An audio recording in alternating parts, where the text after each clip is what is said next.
Welcome to the We Hack Purple podcast, where each week we meet a new and interesting member of the information security industry because we want to learn what it's like to do all the different types of jobs.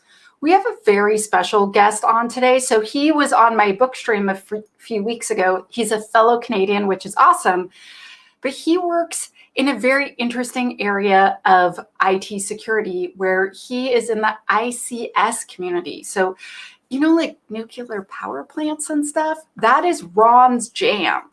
And we are sponsored this week by 10 Security, those nice folks that make Defect Dojo and help people by consulting and just like setting things up and fixing them and automating them. So let's meet Ron Brash and let's talk about securing big, serious things. Well, thank you. Hi, Ron. Thank you for that lovely introduction as a fellow Canadian, eh? Thank you for coming on the show. We're pretty excited to have you. We had so much fun with you when you were on the book stream. Well, thank you. It was always a blast. Always. Like as soon as we got off, my sound person was like, "We have to have him on again." I'm like, "I know. When's the best time? Let's figure it out. Let's just plug Ron into every space." So thanks for accepting our invitation.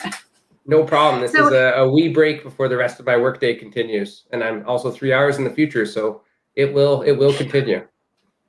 Yes.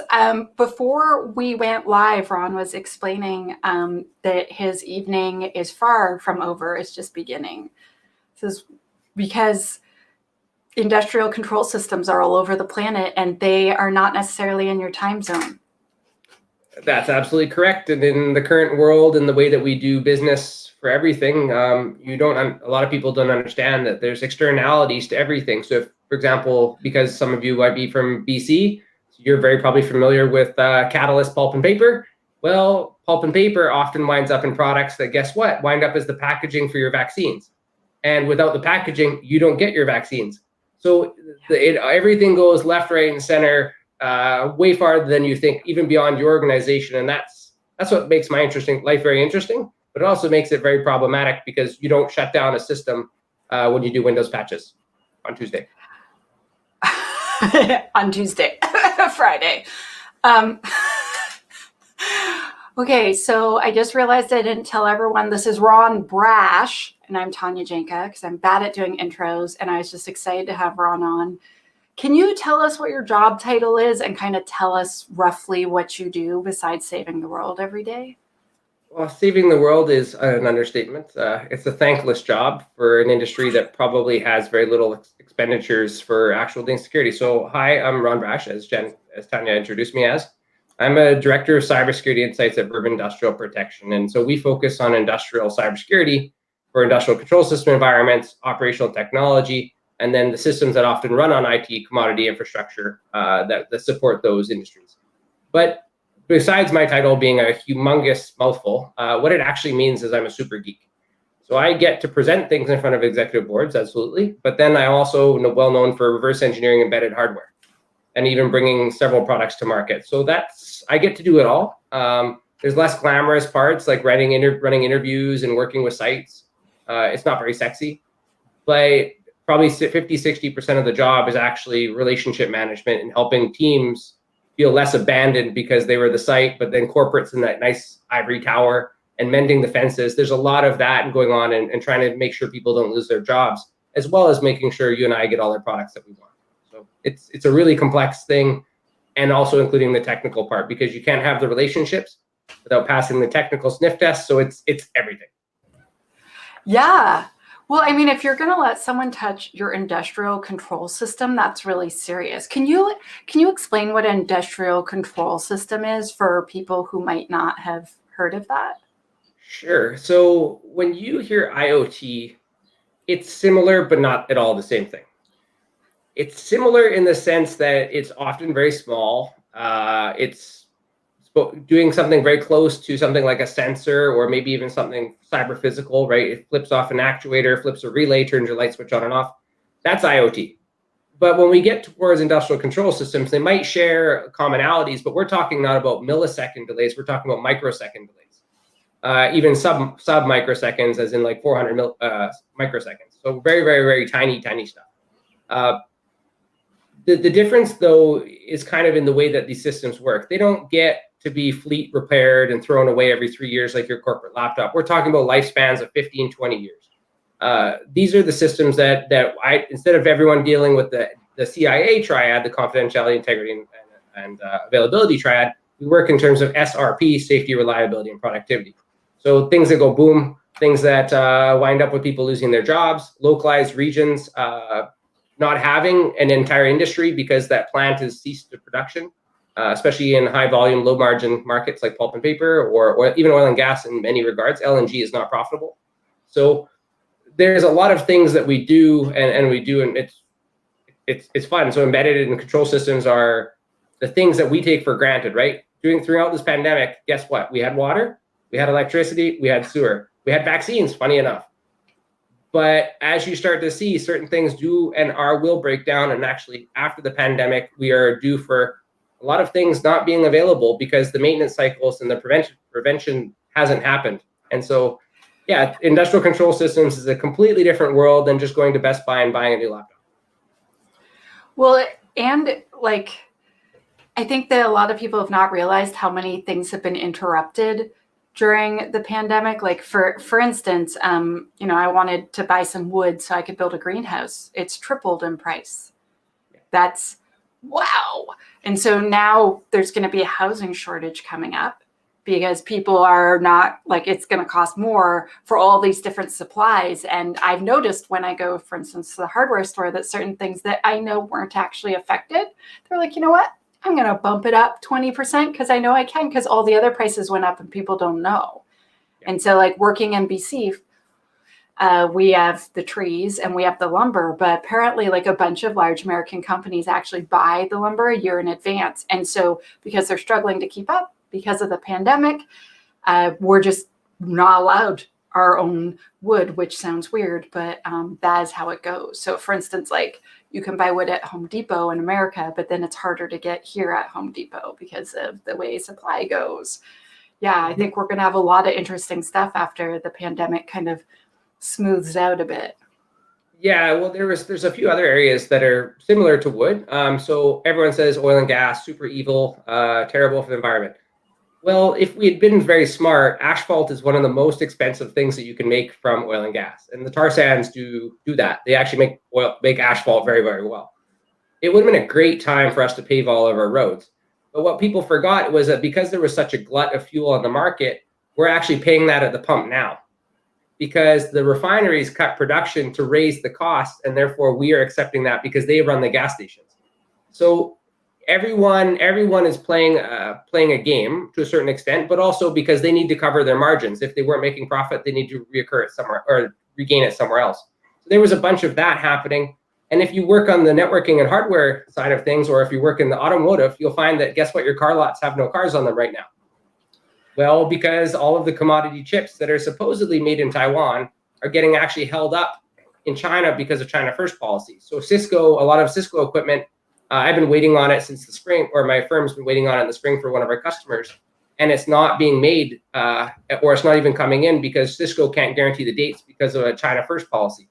So there's a lot of stuff happening around the world that we don't see in the news, particularly in Canada and the United States. Have been too focused on things that are burning right now, or vaccines and stuff like that before that. But there's other pieces that we've kind of taken for granted.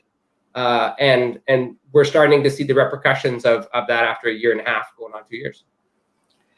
Honestly, Ron, when I look at the news and the fact that Twitter feels the need to share at least like almost every other day, masks are actually useful in the prevention of getting like the spread of the vaccine, and vaccines are safe, and the fact that they're trying to just deliver the basics because there's so many people in denial. How can they talk to us about more advanced things like those topics if they're just trying to deliver like general, I guess like they're trying to combat a lot of fake news, I guess is what it's called, or like rumor spreading or whatever, and doubt about scientific processes and such. And so like they're spending all this time doing that, and it's like we're missing the real news. That's a great segue into cybersecurity basics. Yes. That's a Please. great segue, because if we have to keep talking about them, and apparently AI and fancy things are going to solve all of our security woes, which they won't. Basics, people, basics. Yes. Yeah. Oh my gosh. Last week we had this woman on named Meryl Vernon, and she's a pen tester. And someone asked from the audience, they said, if we followed the CIS benchmarks and all the best practices, like turning on MFA, using service accounts, all this stuff, like, would that stop you as a pen tester? She's like, oh, hell yeah. If everyone actually followed the advice and actually did the best practices, she's like, yeah, my job would be really hard. How do we get them to do the basics, Ron? Well, we got to make them sexy. We got to add glamour to it, glitter. I don't know what the right answer is. Maybe it's sequins, but that's what we got to do. And that's also true, not just for programmers, but even what we need as professionals. The world doesn't need a whole army of pen testers per se. The majority of cybersecurity is from a lack of maintenance and tidying up of user accounts and applying patch. Well, patching isn't necessarily the solution, especially in my industry, it's not, because you have bigger fish to fry and you have to schedule everything. But when it comes to writing programs, things are very, very different in terms of the basics, and we need more doers. A lot of stuff can be done by just doing or planning ahead.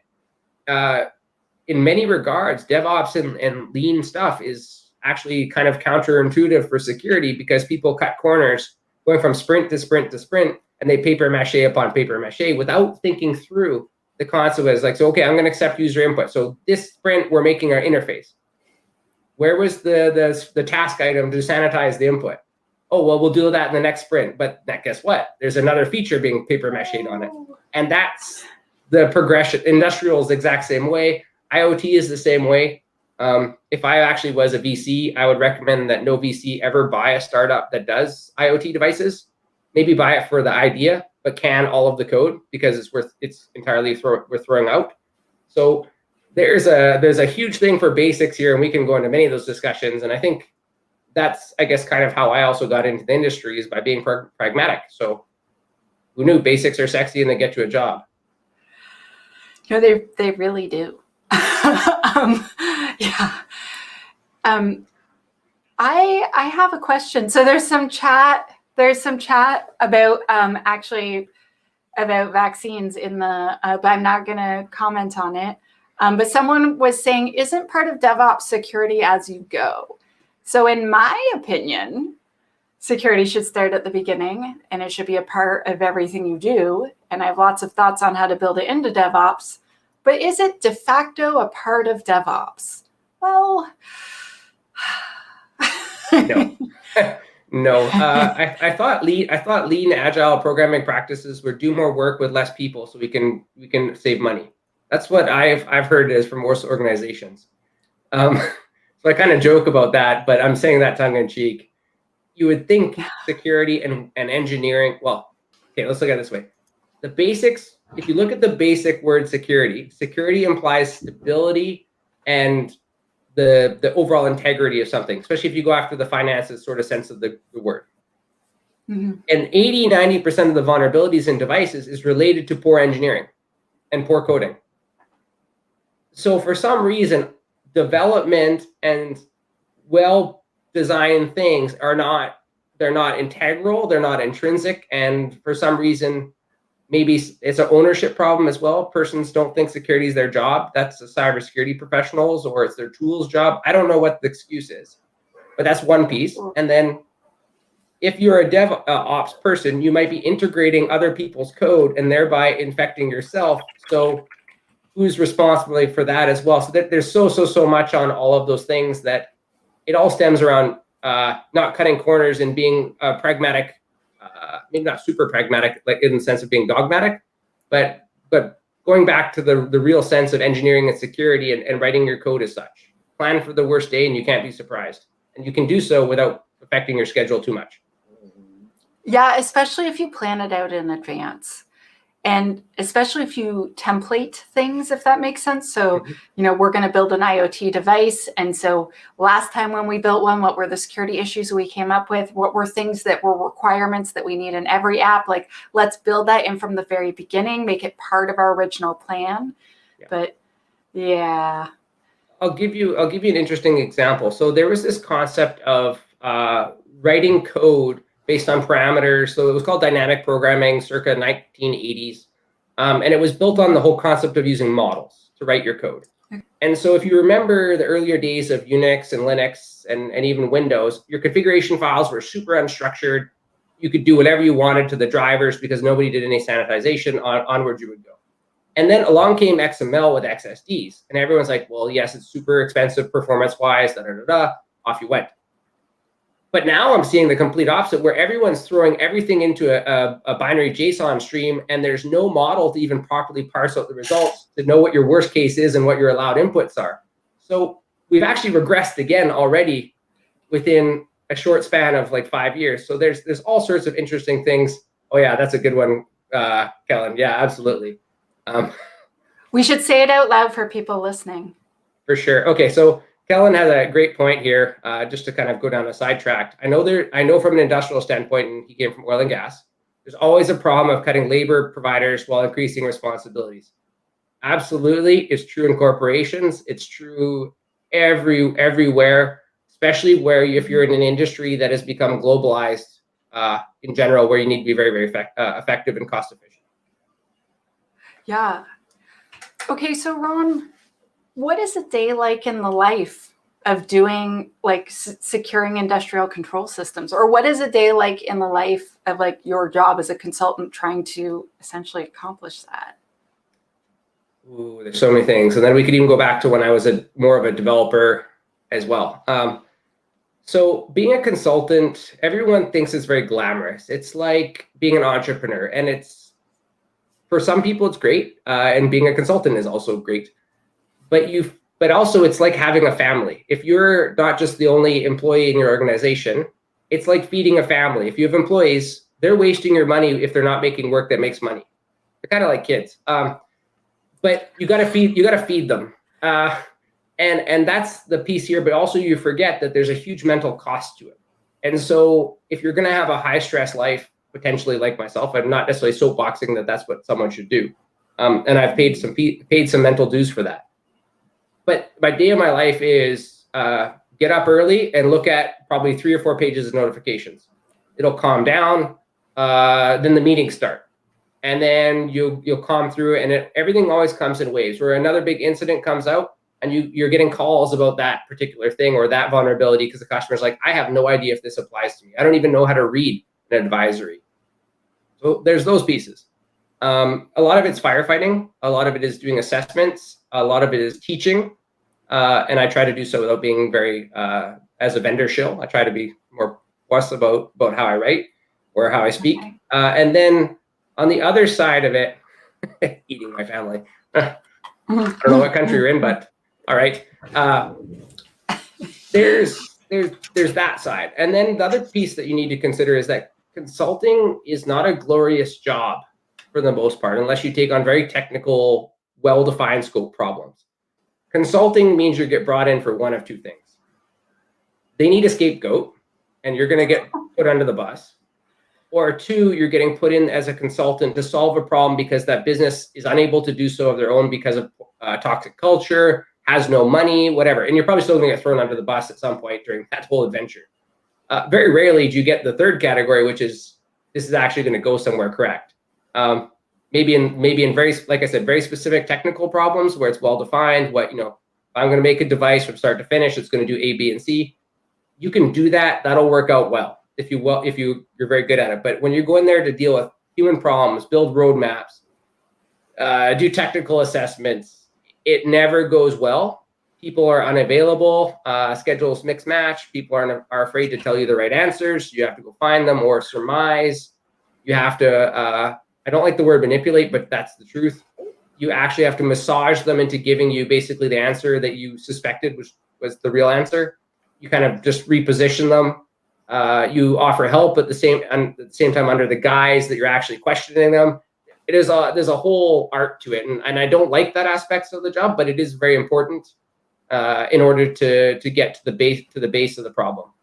And I guess we could apply the same for coding. If you're a lead, how do you make your developers get to the same point that you want to get them. And that does require leadership slash more softer version of just persuade or lead by example, but it still is a form of psychological manipulation to some extent.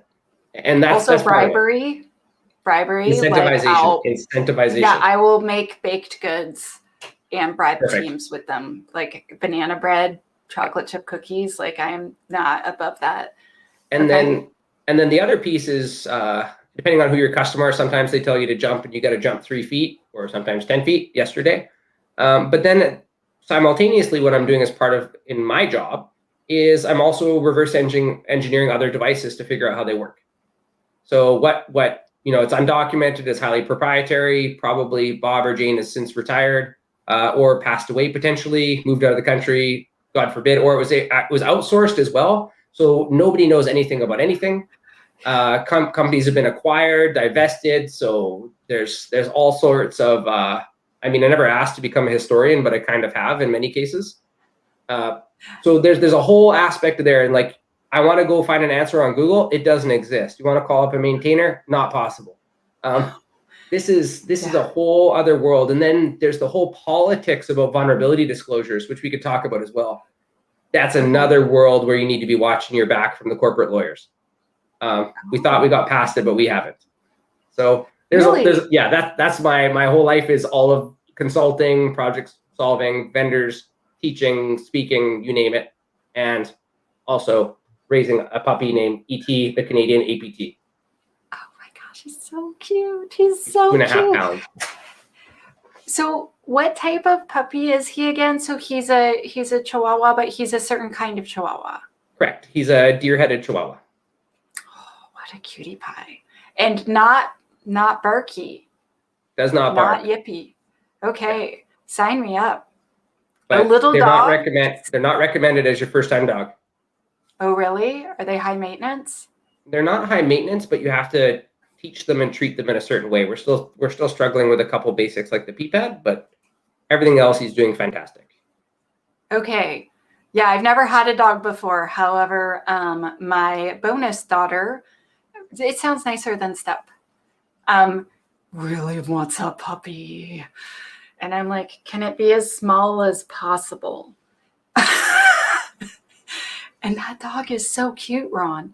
What about a Chiweenie? Have you seen those? It's like a Chihuahua and a wiener dog put together. Those are really cute.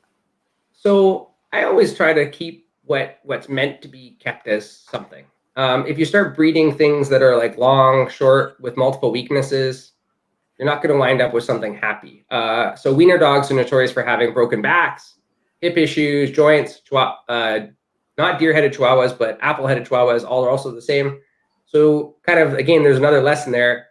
Don't turn a product into something it's not supposed to be, or a piece of software. So Chihuahuas are similar to that.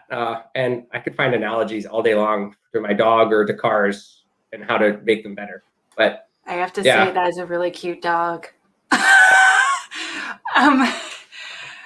Yeah. Oh, so there's apparently not everyone wants to talk about your puppy. So comment from the chat, like good comment. Given the Kaspersky vulnerability was known for a year or more, seems pretty wild out there with disclosing vulnerabilities. What is it like disclosing vulnerabilities in ICS? Like, because it's totally different when it's a power plant, right? So there's the point of disclosing it. There's the point of actually getting that to the customer's hands eventually. There's the problem with the CPEs never, ever possibly matching something or even being disclosed. So if right now you go on ICS Cert, I checked yesterday, and there's a device called an Entron TCP serial gateway, and you go to check the CVE entry in NVD, it's reserved, which means they've never published it, it's locked up, and it's stuck somewhere. And guess what? No vulnerability scanning solution will ever find it because the CPE is not there. Secondly, the CPU has no meaning to even possibly be matched, because if you have things like, let's take a Linux device, for example. I'll give you an example of an ABB relay. It runs Linux on part of the system, and it's got an issue with libssh. So ABB would produce a vulnerability report. maybe somebody would find it. Maybe they would even see the ICS advisory page, but your vulnerability management tool won't, because it's looking for an ABB product or it's looking for a libSSH, and so it doesn't. They don't match because you don't know what's inside of it. So that's kind of leading you to another part of software bills and materials. But in the proprietary sense, this is a whole ball game. The other piece is, just because I report the vulnerability to CISA, Homeland Security, various product vendors, doesn't mean they have any obligation to produce an advisory or disclose the vulnerability. It's all honorary. The whole entire system is honorary. We expect it from Linux, the foundation. We expect it from the distros. We expect it from Microsoft to a certain extent, because they hide stuff sometimes in bug fixes. Same with all the vendors actually do this. They roll it all up. You got to be very careful in your readmes and your change notes. Because you might get extra fixes that you didn't bargain for. So if you take BusyBox in Linux, you'll find out that there's not many vulnerabilities for it. But if you looked at the pull requests and all of the fixes, you'd find out that a lot of things like buffer overflows have been fixed and no one's ever reported as a vulnerability. This is everywhere in open source, except for maybe like the things that are under the most scrutiny, although arguably OpenSSL is not that great. But there's a bunch of that, or even in the web community, they do this all the time. They silently fix stuff, probably because they weren't looking for security. Like, oh, that's just a bug, and it works now. And so it silently gets rolled up into a fix. So there's a whole thing there of like stuff being hidden. Stuff is hidden on top of hidden portals for certain governments or certain relationships with vendors, and those will never actually hit NVD or any of the vulnerabilities. Yeah, it's full of politics, and then there's also the vendor has a chance to arbitrate between the researcher, the government entity, and then myself, for example. So I would be like, here's 10 vulnerabilities. It's non-refutable, and they're like, we'll deal with 5, take it or leave it. And we want them not to be 10s, we want them to be 5. So they monkey around with the CVSS vectoring string to drop it down as far as possible, or they say it's not my problem because there's a compensating control, and you can play this game until the kingdom comes. And again, after they've been published, no one's responsible for updating them as well and making sure the data sources are in sync. This is true for everything. And that's not just industrial control systems. So yeah, it's a lot of fun. Why is it more complex to report vulnerabilities and actually get them reported for real in ICS rather than in general software, like an operating system? I think it's got something to do with the ubiquitous nature of mainline operating systems. When you have control of the hardware, well, arguably nowadays with some of the Microsoft stuff like Surface Pros, when you get control of hardware and you have a certain ease of how you can patch and nuke the operating system and apply whatever you wish, that changes a lot on how you reflect and report vulnerabilities. People expect it. But when it comes to even your home router, when was the last time you got an update for that? Once you kludge a bunch of things together, proprietary or open source together, and put that in a box, the concept of owning a product from cradle to grave becomes very, very difficult. And generally, by the time a product has ever hit the market, the whole team that built it has either been fired, let go, or they finished their contract, or they've been already shuffled onto the next product and off they go. And maintenance is never considered.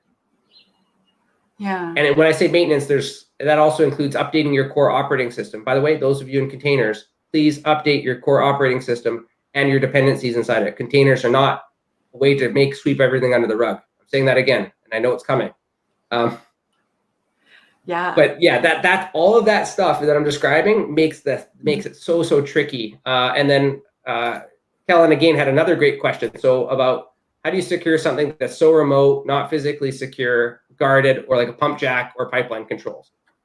Depends on what you mean by security. So physical security is a bit tricky, right? Cameras, barbed wire, I don't know, army of small chihuahuas. Maybe that's how you deal with it. But when you're dealing with things as well, I don't ever actually I try to tell people, don't trust your windmill, don't trust your pump jack, because that actually could be an entryway into your organization, because there's nobody out in, like, I don't know, let's pick a random place that's got pump jacks. I'm not that familiar with some parts of oil sands, but if you chose, I don't know, Leduc, if let's say there was pump jacks in Leduc, there's not that many people in Leduc anyways. Or if you took a wind farm, like one of the ones I was in not too long ago, in the Northwest United States, that one state has a population the size of Victoria. Well, wow. There's nobody around, and you could probably watch your dog run for days. So you really need to consider your physical aspects, and you assume that site could always be compromised locally by someone physically. And you can't trust what comes out of it. Now, you want to monitor it, you want to do all your basics, but then you rely on compensating controls. Then you have stuff like maybe potentially pipeline controls, and those generally, so people forget certain things about pipelines. Pipelines are a logistics company. They move product from point A to point B. Everything is like a freight train. It's back to back to back to back with scheduling.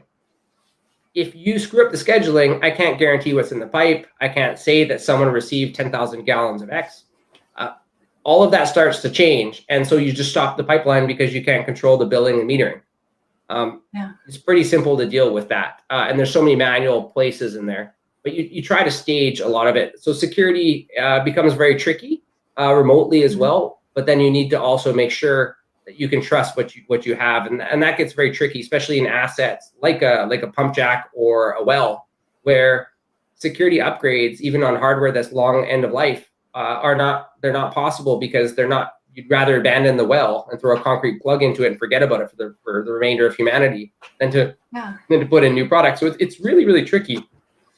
And one of the reasons why they hide vulnerabilities is for that purpose. You don't want the bad guys to know. Now, there's camps about this.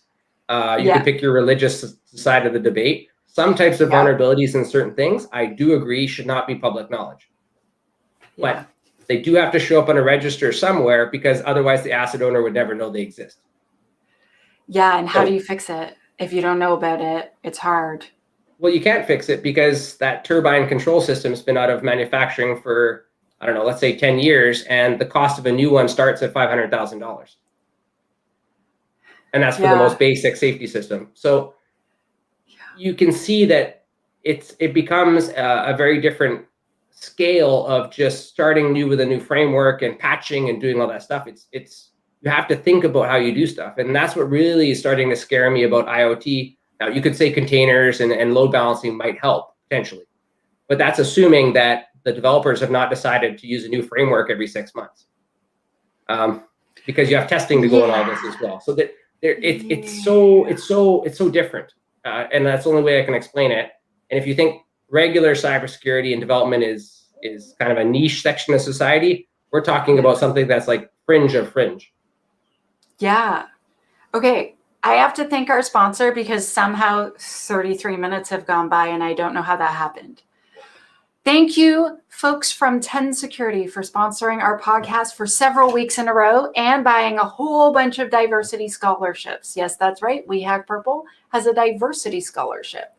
It is to help people who are underrepresented in tech become more represented. So if you apply for the scholarship, which is open all the time, if you're selected, and a very large percentage are getting selected, like I think maybe over 50% are managing to get in, you get to take the entire Application Security Foundations program, and you get a copy of my book, and you get a certification at the end when you've completed all of the coursework. That said, what I was actually supposed to be talking about was how 10 Security is awesome.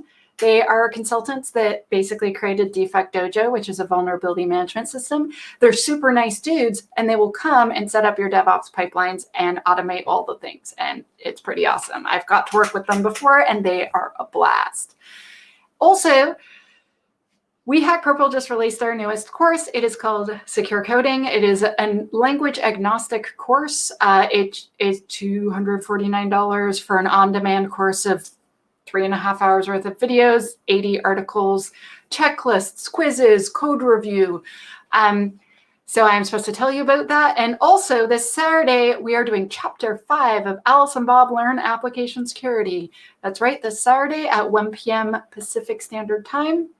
Myself and a whole bunch of my friends are going to get together and be nerds and talk about the 5th chapter of the book, which I believe is Common Pitfalls. That means mistakes that we make a lot and that we need to fix.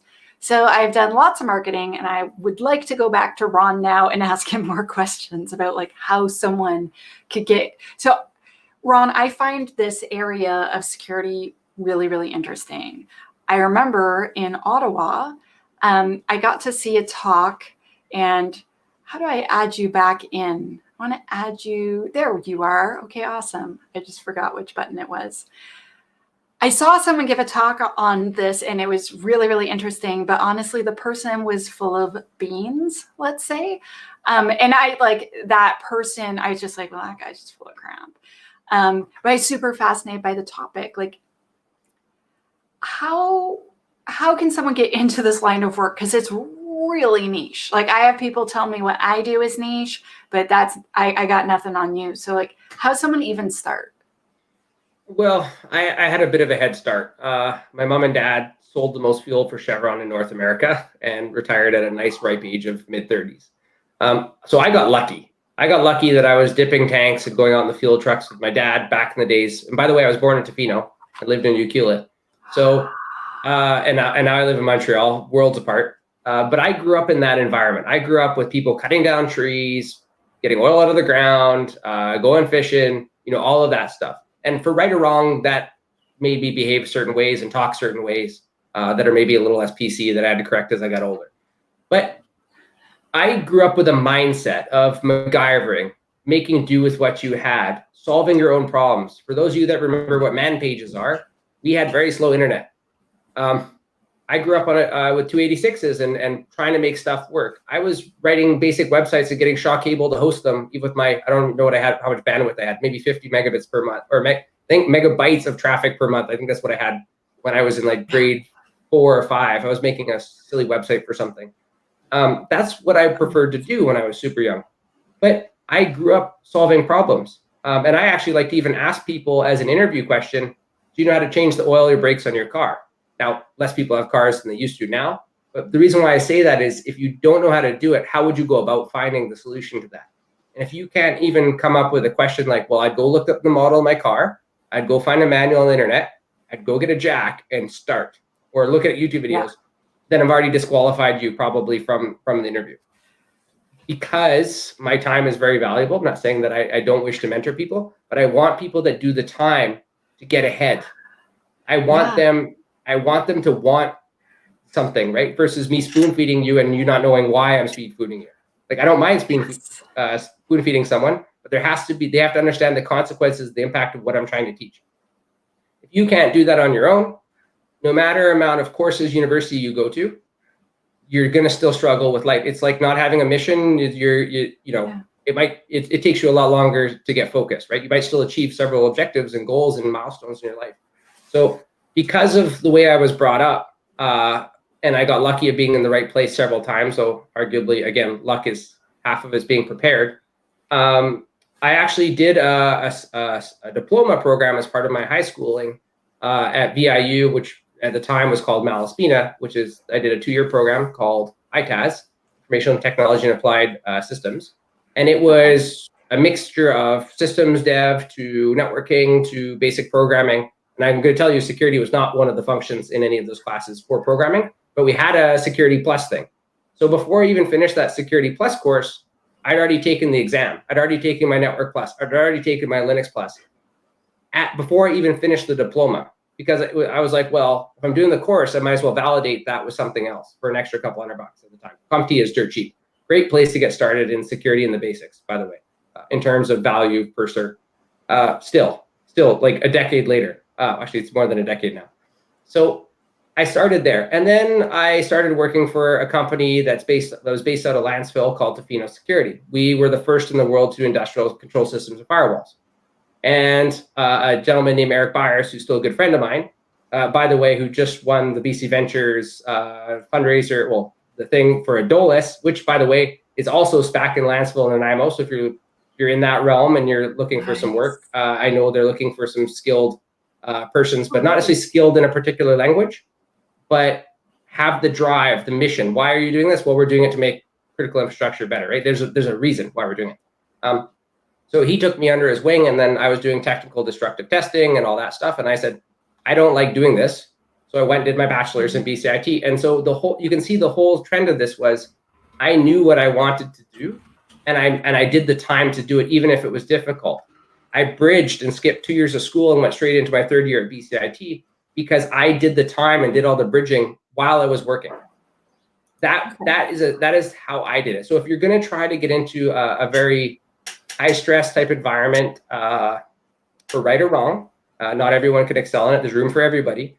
But the way I did it was by doing the extra time, by learning. If I didn't know what that was, well, I Googled it until the cows came home.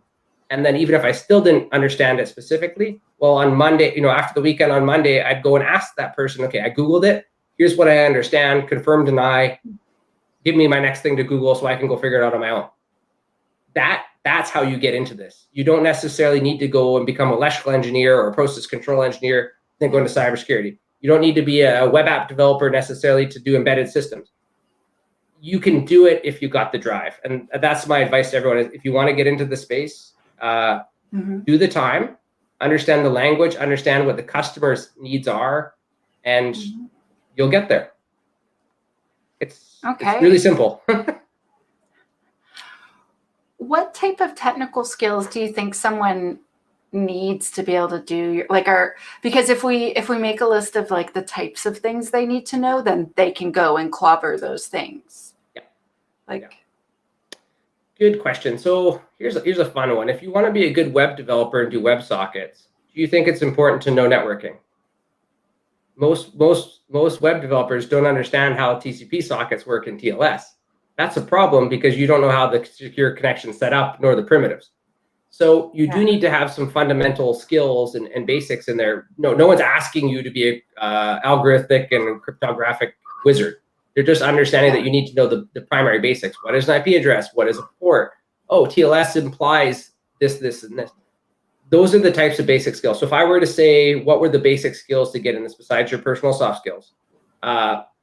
Good fundamental programming skills. I know people say you don't need to learn that stuff in university. You can skip university degrees, but they do teach you vocabularies and primary basics that allow you to go Google and solve problems on your own, or teaches you what patterns are and some of the basic things. So when you do read documents from ACM and other digital publications for research, you understand what's being said, and you say, oh, well, I know what that is. I don't need to do it exactly, but I can follow it, and I just need to use the algorithm or whatever that's in the library. So there's like some basic cryptography that you need to know, basic networking, basic fundamentals in architecting systems of systems, because not most of the time now you write a container, but it's actually got another container next to it, and you're doing inter-container communication. Or how does a browser interpret what's going on, right? And you have all your stuff on a server that's being load balanced, and that load balancing is actually talking to a series of databases on the back end. And guess what? Your data, all of a sudden, your tables are locking. Well, you didn't do any profiling. So there's a bunch of core pragmatic skills that you need. And then I think overall, just need to be inquisitive and try to just think through what you do.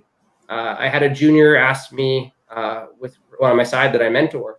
He said, you look like you just write the code last minute and you get it done. And I said, no, you don't understand. If I had 10 hours, 8 hours of that went into planning it. I'd write the code. And by the time I wrote the code, guess what? That code, because I didn't rush it and write terrible code all the way through, the next sprint I would have been fine because I'd set myself up for the next sprint because I thought it through.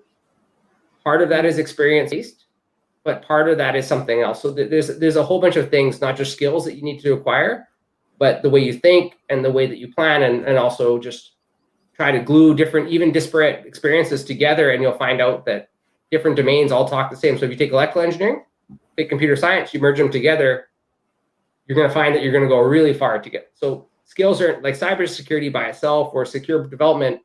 They're kind of verticals, but they're not intrinsic. They're not disparate, and they're not independent from each other. You can always quilt them together and get places. So if someone said, what skills do I need? It's very, very tricky to say which specific ones. It depends on what you want to do. Yeah. Yeah. We have some comments about, yes, set the foundation first and then build. And yeah, I think that's really great. So I have so many questions. How did we go 45 minutes already? Like, you just got here. also, I mean, like, before we finish, I hope we can see the dog again. But what do you like best and what do you like least about what you do? And also, actually, first, before that question, so Adolus is hiring. So that's ADOLUS. So would that be like adolus.com probably? Yeah. Yeah. Okay, cool. So for anyone that is wondering about that, you can find that. Absolutely. And you'll probably stumble across a very important thing, which we need to consider nowadays, especially under Biden's XO in the United States, is software bills of materials.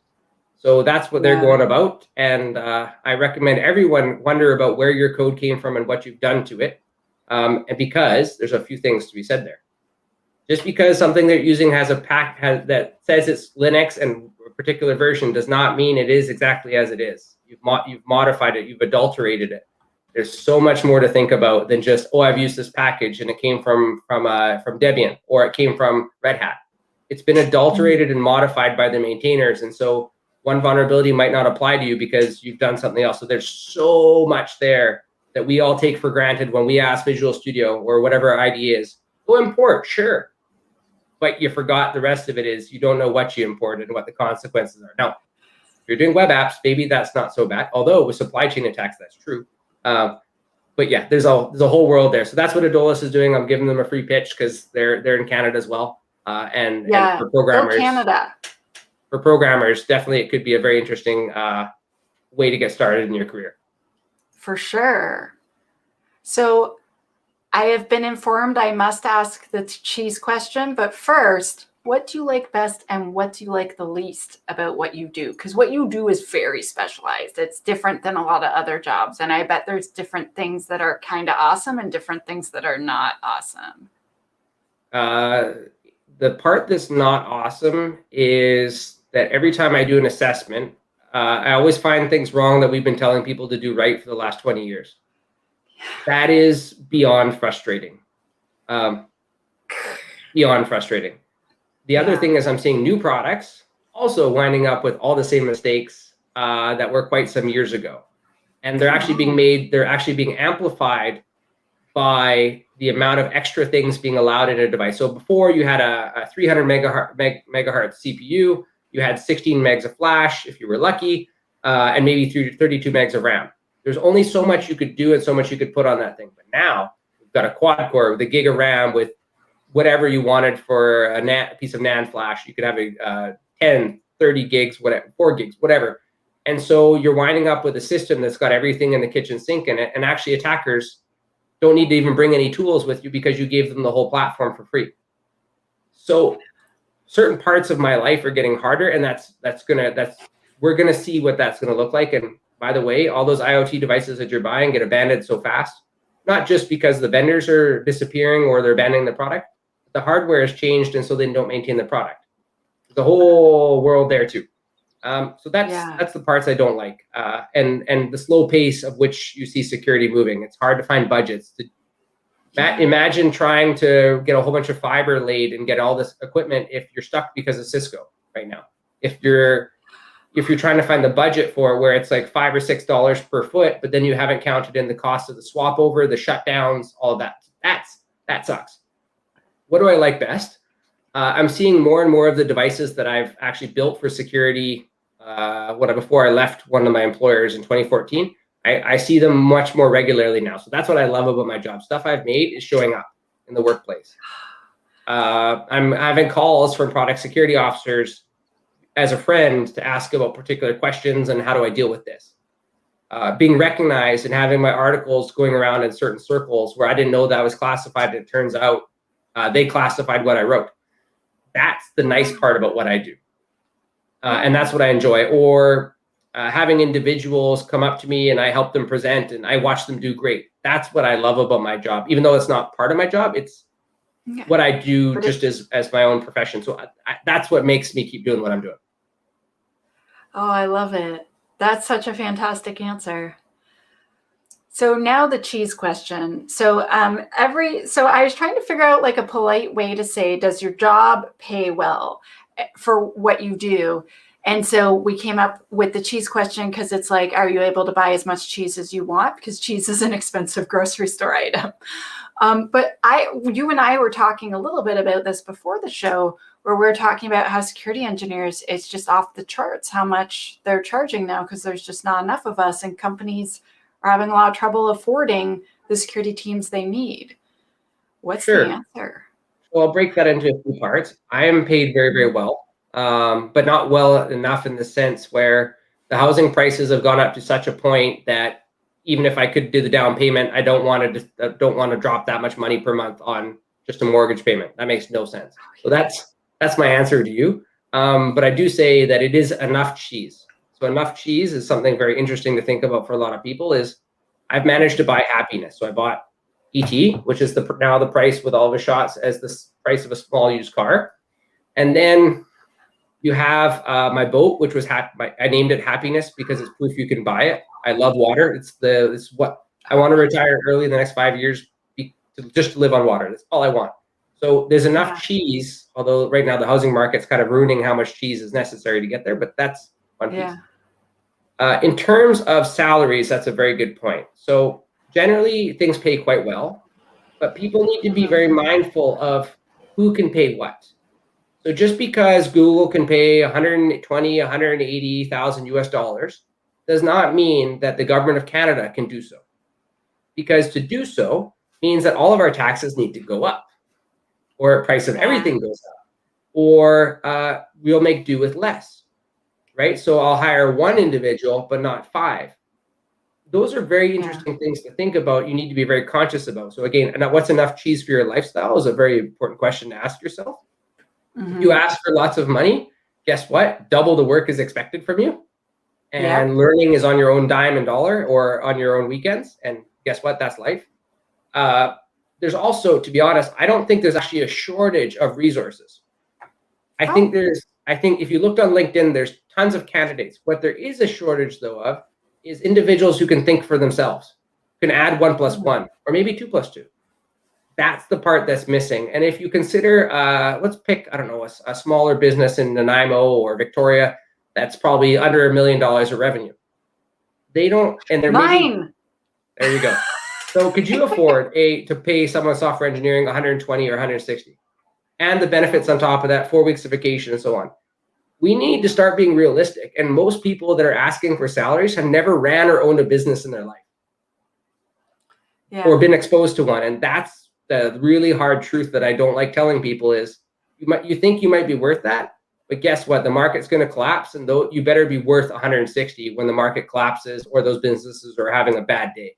You better have skills across the board to make yourself worth it.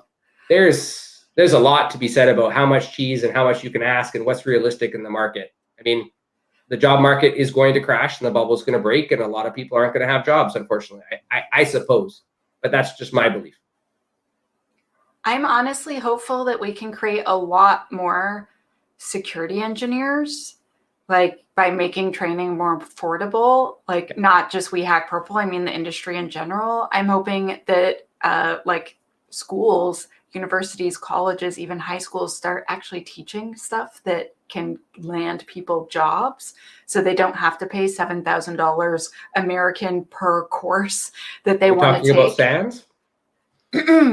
No. But it's just, it makes it unaffordable. And you mentioned the Canadian government. So I think one of the problems with the Canadian government is that they pay help desk the exact same amount that they pay software developers, and the exact same amount that they pay cybersecurity people. Yeah. So like I held the highest technical position available for like a decade.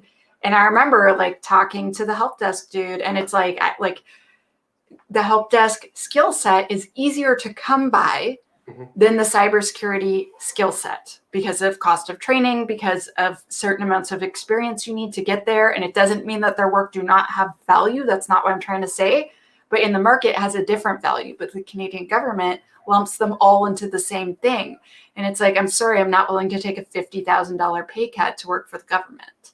Yeah. It's ridiculous. And part of the shortage isn't necessarily, like, if you look at LinkedIn or Twitter, you'll find a whole deluge, a rainstorm, if you will, of of pen testers, malware analysts, and stuff. But if you really consider how many jobs are actually available that look for those specific things, it's teensy compared to what the market actually needs.